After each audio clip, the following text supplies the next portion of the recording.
when the opportunity came along to present a series of classes for some children here in San Jose through this NEA grant, I was interested in putting the issue of the environment as a part of it, because I feel this is a critical issue of our time, the overriding issue, and one that I think the children are aware of, especially in California after 4 years of drought. That would be a good thing to integrate into a performing arts class of dance and theater, but around the subject that's very important and very real to them at this time. One of the opportunities and challenges of this class sequence, which really was a fairly brief time with the children, was to integrate the foundational experiences in dance and acting, voice, and the body with our subject.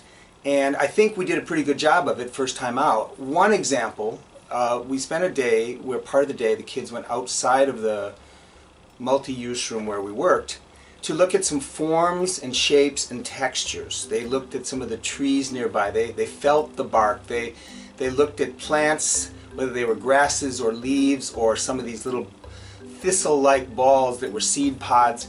And they had a few simple things to fill out. And this gave them a chance to connect issues of form and line and shape with those realities out in the environment, and we brought those in and improvised around those to translate it back into dance and theater, but drawing from a time outside and just putting attention to the things they take for granted because they're walking around them every day at their school site.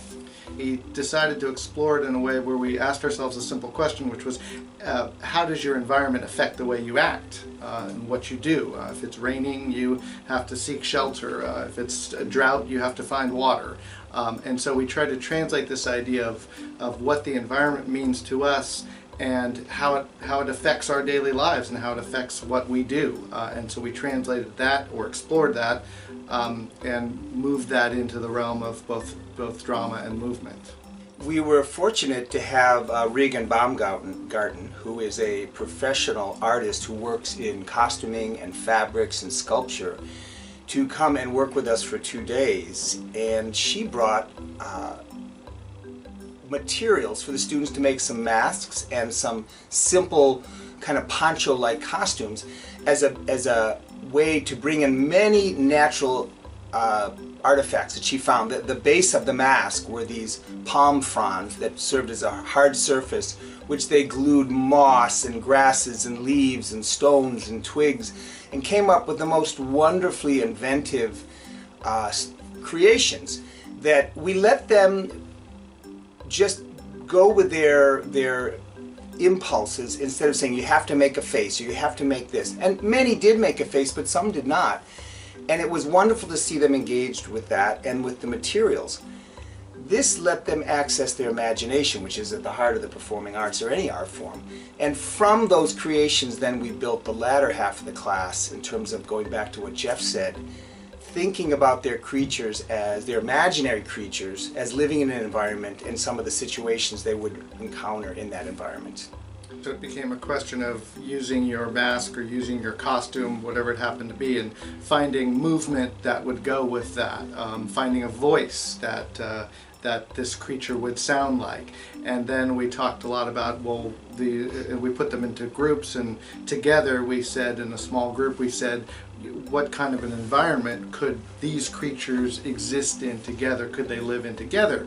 And then we talked about, well, again, how do you act as your creature given that environment? How do you look for food?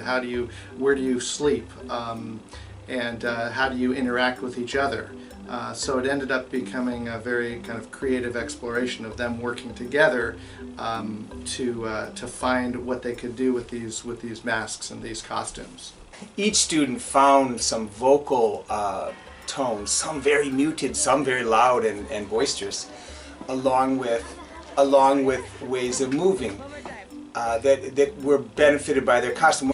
We decided to video this because they tended to do good work in small groups, and then when we would want to present to the whole group, they'd get shy, and we understand that. So that was how we strategized to give them the most freedom to explore their ideas.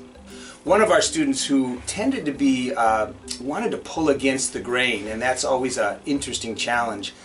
Adelaida was a tree, which trees, you know, don't move a whole lot at first thought, but she got into the fact of the winds pulling and the tension of the structure pulling against the roots. So however they interpreted it, they did get into some movement material and some great vocal material. I know my group really enjoyed working with each other and actually really did build off the ideas that the others gave them.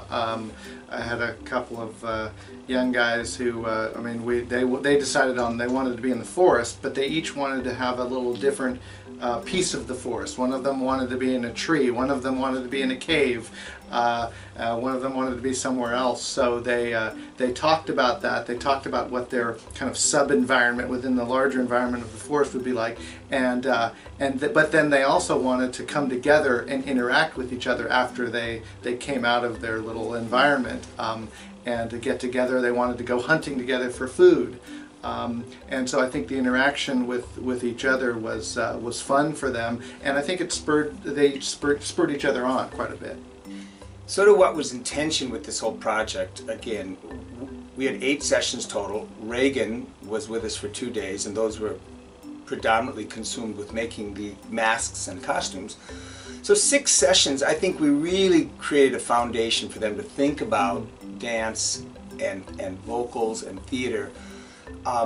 Because that's a huge subject in and of itself, and they started to, we'd see moments of genuine exploration, and they'd tap into their imagination, and they'd be fully with us, and then we would go into the concept, which they integrated as well, but that was like a whole nother subject matter.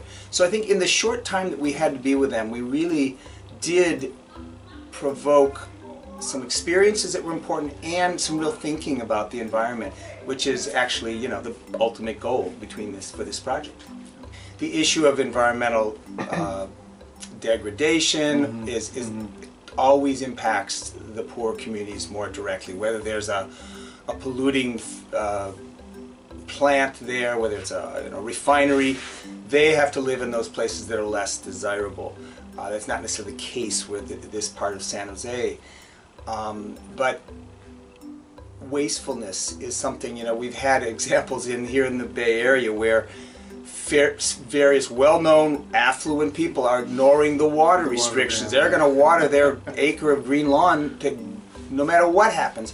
Well, that's an example of sense of privilege, entitlement, which these children don't have the opportunity to do. So to make them aware about issues in the environment is something they're going to live in, they're going to grow into this world that we have to be careful with and do all that we can to deal with that whole issue.